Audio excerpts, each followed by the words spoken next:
लेकिन creamy layer और सब कैटेगराइजेशन का पूरा जो उपज है वो उपज न्यायपालिका की उपज है। कोई पार्लियामेंट में बहस नहीं हुआ, पार्लियामेंट में कुछ नहीं हुआ, न्यायपालिका के दिमाग की उपज है। तो आप ब्राह्मण को आप जनरल में भी है, ईडब्ल्यूएस में भी है, कई जगह शेड्यूल ट्राइब में भी है, कई जगह ओबीसी में भी है। एक समुदाय कितने कैटेगरी में आरक्षण ले रहा है ये देखिए। इस मोदी सरकार ने अभी तक जाति जनगणना नहीं करवाया है। कम से कम शेड्यूल कास्ट शेड्यूल ट्राइब की जनगणना हो जानी थी। शेड्यूल कास्ट के आरक्षण का धर्म से कोई लेना देना नहीं है, ये समुदाय के आधार पर है। उदाहरण दिया था, जैसे आद धर्मी जो कि हिंदू नहीं थे उनको भी शेड्यूल कास्ट में आरक्षण दिया गया था। रविदसिया कॉलम में लिखवाए थे कि हिंदू नहीं है, आद धर्म लिखवाए थे हिंदू नहीं है, तब भी शेड्यूल कास्ट में उनको आरक्षण दिया गया था। इसलिए वो क्रिश्चियन बनने के बाद भी और मुस्लिम बनने के बाद भी उस धर्म के अंदर भी उसके साथ उस तरह का पक्षपात देखने में आया, इस तरह की शिकायतें आई हैं। तो ये 15% से बढ़ा के उसको 21% करके उनको भी इस एससी वाले रिजर्वेशन में से रिजर्वेशन देना चाहिए।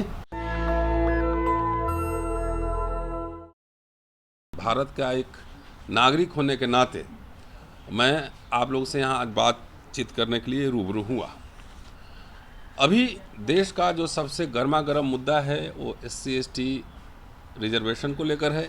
1 अगस्त को सुप्रीम कोर्ट द्वारा एक सलाह मशविरा दिया गया कि राज्य सरकारें अगर चाहें तो वे SC ST में सब कैटेगराइजेशन कर सकती है और क्रीमी लेयर भी लगा सकती है। हालांकि शेड्यूल ट्राइब की तरफ से कोई पिटीशन नहीं था, वो कोई केस में नहीं था, लेकिन ये ऑर्डर उनके लिए भी आया। इसके बाद जो क्रिया प्रतिक्रिया हुई आप सबके सामने है। दलित में भी लगा कि एक जाति बनाम दूसरी जाति, और सोशल मीडिया पे आपने देखा कि लग रहा था कि जैसे एक अमुक जाति बनाम अमुक जाति, ये जाति उसका खा गया और इसी का खा गया, इस तरह का पूरा माहौल बना। कई संगठनों ने भारत बंद का कॉल दिया और भारत बंद हुआ 21 तारीख को। आपने देखा उसका इफेक्ट रहा। बसपा जो कि आंदोलन में नहीं थी पिछले 8 सालों से, 8-10 सालों से, पहली बार एक्टिव हुई और जो सलाह देती थी कि भाई सड़क पे मत उतरो, FIR हो जाएगा, केस हो जाएगा, तो अपने वोट बैंक को रिटेन करने के लिए सड़कों पे उतरी। एक सफल मूवमेंट रहा और ये मैं समझता हूँ कि ये तीसरा भारत बंद है पिछले 6 साल में। पहला 2 अप्रैल 18 को बंद हुआ था, वो भी सफल रहा और उसका संबंध भी सुप्रीम कोर्ट के एक निर्णय से था। 5 मार्च 2019 को भी रोस्टर को लेकर भारत बंद हुआ था, वो भी सफल रहा।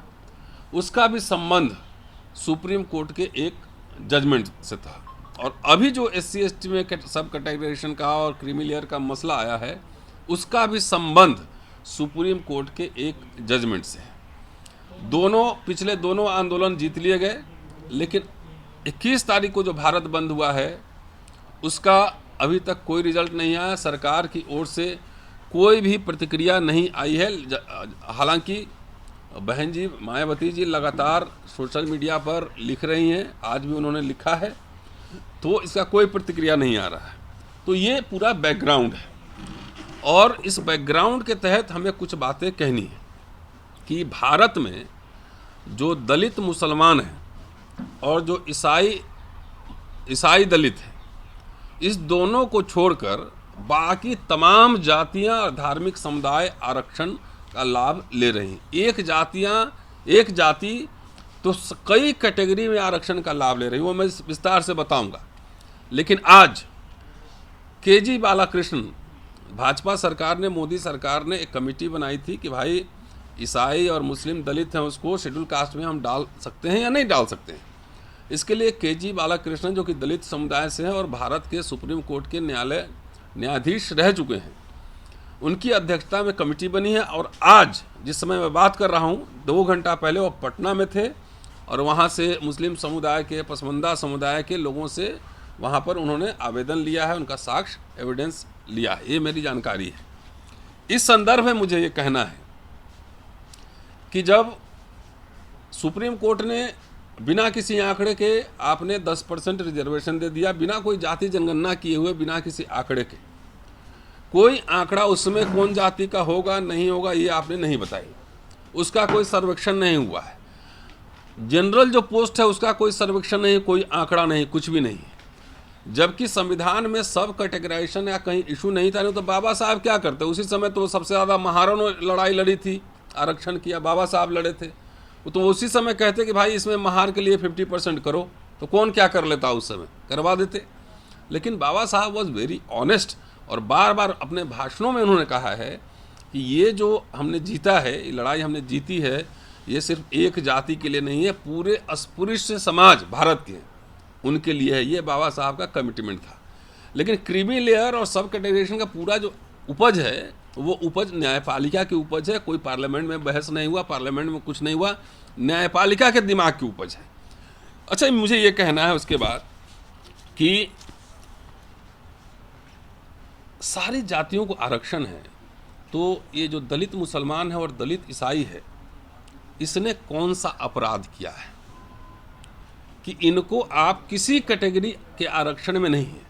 क्या ये दलित मुस्लिम जो हैं वो अरब से आए हुए हैं? क्या दलित ईसाई जो है वो रोम से आए हुए हैं?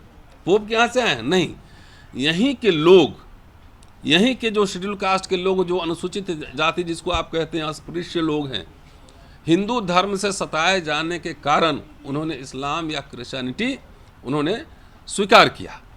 तो आप ब्राह्मण को, आप जनरल में भी है, ईडब्ल्यूएस में भी है, कई जगह शेड्यूल ट्राइब में भी है, कई जगह ओबीसी में भी है।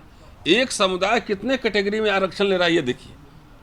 ठाकुर जनरल में भी है, ईडब्ल्यूएस में भी है, कहीं बैकवर्ड में है, कहीं ट्राइब में भी है, ये भी है। आप आइए, मुस्लिम में भी, जनरल में भी है जो अपर कास्ट मुस्लिम है, ओबीसी में है, ट्राइब में भी है, क्रिश्चियन में भी, ट्राइब में भी है, ईडब्ल्यूएस में भी आएगा, जनरल में भी है, और कहीं हो सकता है, मुझे आंकड़ा नहीं, कहीं बैकवर्ड भी होगा। लेकिन जो अपने अपने धर्मों में सताए गए, जिनका 3 बार उत्पीड़न हो रहा है, एक जो मुसलमान बना उसमें भी अपर कास्ट का उत्पीड़न हो रहा है, जो अपर कास्ट हिंदू है वो भी उत्पीड़न कर रहा है, और सांप्रदायिक दंगे होते हैं तो सबसे ज़्यादा मार पड़ती है, तो इन्हीं पे सबसे ज़्यादा मार पड़ती है। उसके बारे में कोई चर्चा नहीं है, किसी कैटेगरी में नहीं, ईडब्ल्यूएस में, ओबीसी में नहीं, कुछ नहीं, अस्पृश्य जमात के लोग। तो उनको क्यों आरक्षण नहीं दिया जा रहा है, इसको मुद्दा बनाया जाए। और बालाकृष्णन कमेटी जो रिपोर्ट तैयार कर रही है, उसमें जो अस्पृश्य मुसलमान और ईसाई हैं उनको भी लाया जाए। बहन जी का एक मैं चिट्ठी आपके सामने पढ़ना चाहता हूँ। जब वो मुख्यमंत्री थी तो उन्होंने एक चिट्ठी लिखा था, मनमोहन सिंह थे उस समय प्राइम मिनिस्टर। राजेंद्र पाल गौतम जी हमारे साथ आ गए हैं, फॉर्मर मिनिस्टर दिल्ली सरकार, और अभी एमएलए हैं, और इसके अलावा जय भीम मिशन चलाते हैं और एक्टिविस्ट आदमी। आप पढ़ दीजिए, ये चिट्ठी बहुत महत्वपूर्ण है, आप सबको व्हाट्सएप पे चला जाएगा। और जो 2008 में जो सीएम रहते हैं उन्होंने चिट्ठी लिखी थी, वो चिट्ठी ये है जी भाई साहब।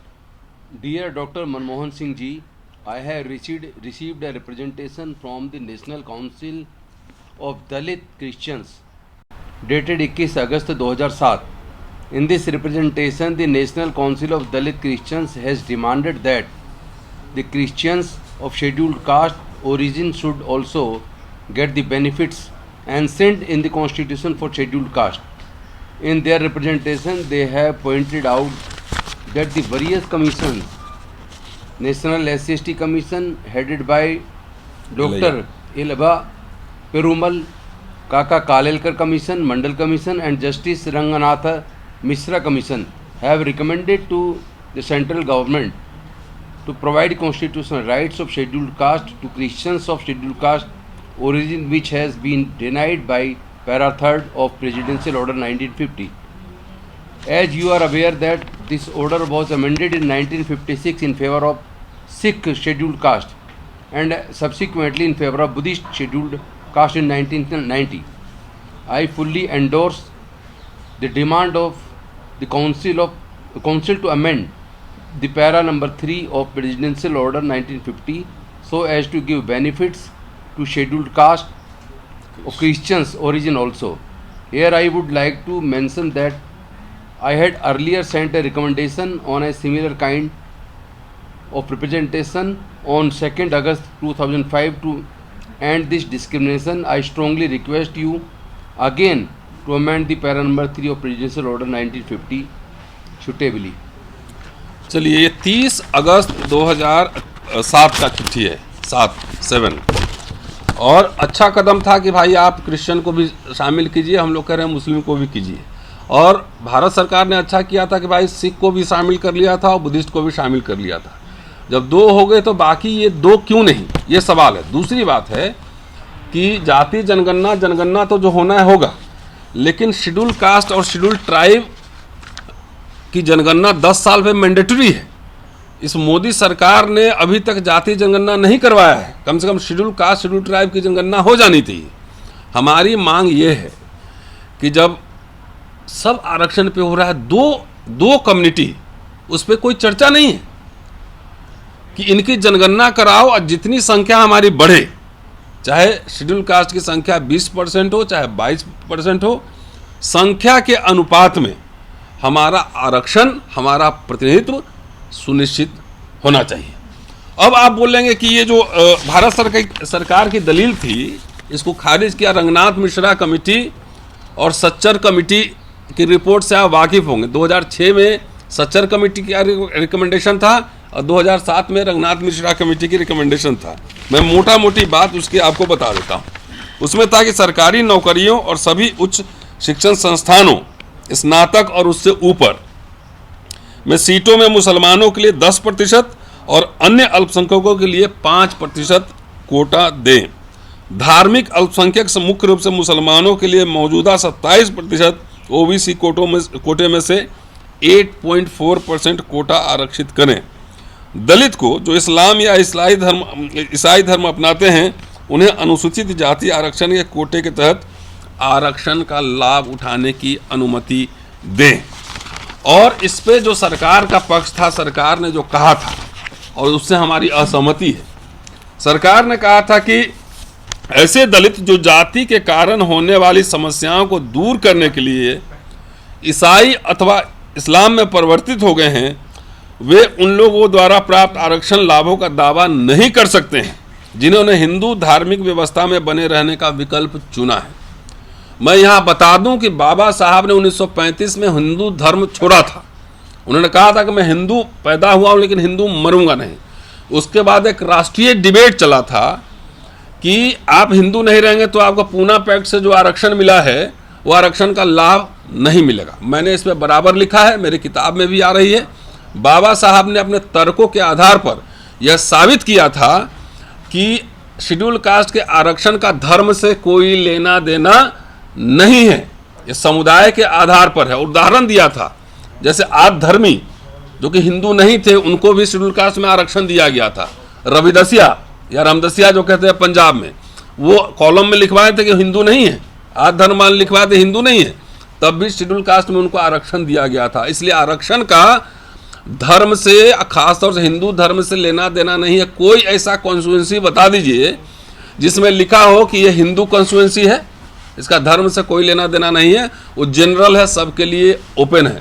कैटेगरिकली उन्होंने कहा था, बाद में इसको ब्लर कर दिया गया। इसलिए हमारा ये कहना है, हमारी जनगणना कराइए। और ये बालाकृष्ण कमेटी घूम रही है देश भर में, साक्ष्य जमा कर रही है।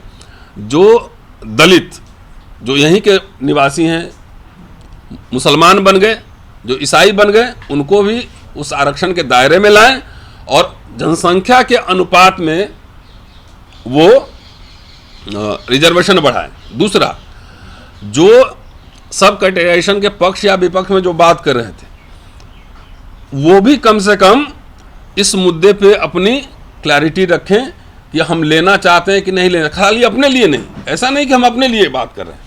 जब इतना हो ही रहा है, सब ब्राह्मण, ठाकुर, कायस्थ, भूमियार, राजपूत सबको मिल रहा है जब, तो आखिर किस आधार पे, किस लॉजिक के आधार पे इन दो समुदायों को बाहर रखा जा रहा है? पहली बात तो ये कि सर्वोच्च न्यायालय ने अपनी एक जजमेंट में, एक में नहीं बल्कि कई जजमेंट्स में ये कहा है कि अगर कोई अनुसूचित जाति जनजाति का व्यक्ति किसी भी वजह से कन्वर्जन करता है, वो कोई दूसरे धर्म में चला जाता है, तो भी उसका जो स्टेटस है जाति वाला वो ख़त्म नहीं हो जाता, स्टेटस उसका वही बना रहता है। और दूसरी बात, अभी जितना मैंने स्टडी किया है, ओबीसी के अंदर जो दलित मुस्लिम है वो अभी ओबीसी वाले रिजर्वेशन में कवर हो रहा है, और मुझे लगता है कि क्रिश्चियन भी उसी में कवर हो रहा है। लेकिन एक जो डिमांड वर्षों से है चूँकि उसका जो स्टेटस धर्म परिवर्तन करने के बाद भी जाति वाला स्टेटस चेंज नहीं हो रहा है, और जाति की वजह से उसके साथ जो भेदभाव है वो क्रिश्चियन बनने के बाद भी और मुस्लिम बनने के बाद भी उस धर्म के अंदर भी उसके साथ उस तरह का पक्षपात देखने में आया, इस तरह की शिकायतें आई हैं। तो मैं समझता हूँ कि जाति की जनगणना होनी चाहिए और इन वर्गों को, इनकी भी जनसंख्या को जोड़ते हुए जितनी दलित की जनसंख्या है, अगर सपोज करो अनुसूचित जाति की जनसंख्या उसमें 21% बैठ जाती है, तो ये 15% से बढ़ा के उसको 21% करके उनको भी इस SC वाले रिजर्वेशन में से रिजर्वेशन देना चाहिए। और मैं इसका पक्षधर हूँ, चूँकि ये अन्यायपूर्ण है, अन्याय नहीं होना चाहिए। कई प्रकार की रिकमेंडेशंस भी हैं और साथ में खुद सुप्रीम कोर्ट का जजमेंट है कि जाति को, जो दलित जाति के लोग हैं वो अगर धर्म परिवर्तन करते हैं तो उनका जो स्टेटस जो है वो चेंज नहीं हो जाता।